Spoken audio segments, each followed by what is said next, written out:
Stablecoin legislation unlikely to be tacked to FAA Reauthorization, Democratic aide reveals. Julius Smith last updated, May 1, 2024 at 1942 GMT plus 32-minute read.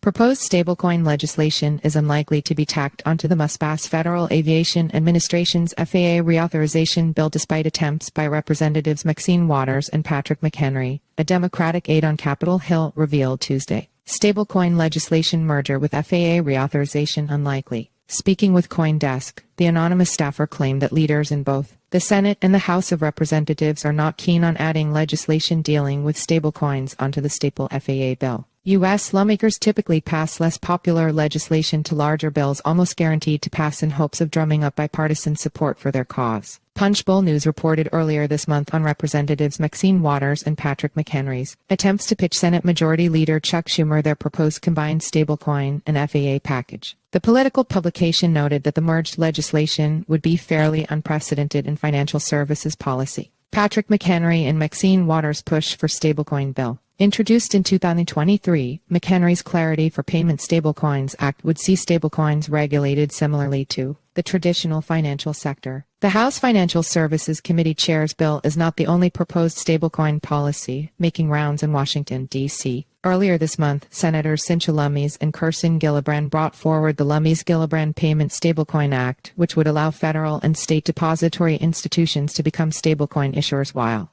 non-depository institutions would be overseen by the federal government while preserving state-level regulation. The bipartisan Lummis-Gillibrand Payment Stablecoin Act preserves the dual banking system and gives both federal and state agencies roles in chartering and enforcement, Gillibrand said in a statement announcing the legislation. It protects consumers by mandating one-to-one reserves, prohibiting algorithmic stablecoins, and requiring stablecoin issuers to comply with U.S. anti-money laundering and sanctions rules. Senator Elizabeth Warren has been particularly concerned about anti-money laundering AML concerns surrounding stablecoins. Since she first proposed the Digital Assets Anti-Money Laundering Act daamla in 2022, she has gathered bipartisan support for it. If we are going to create new on-ramps, increasing traffic, which is exactly what the House bill does, then we need a regulatory framework that will put the rules for anti-money laundering in place so that we do not have more opportunities for Iran and terrorists and drug lords and human traffickers to make more money, Warren said in a recent hearing. While it is currently unclear when or if U.S. lawmakers will be able to advance a stablecoin bill through Congress, reports that crypto legislation will not be added to the FAA legislation may greatly decrease its chances of being approved at all. Follow us on Google News.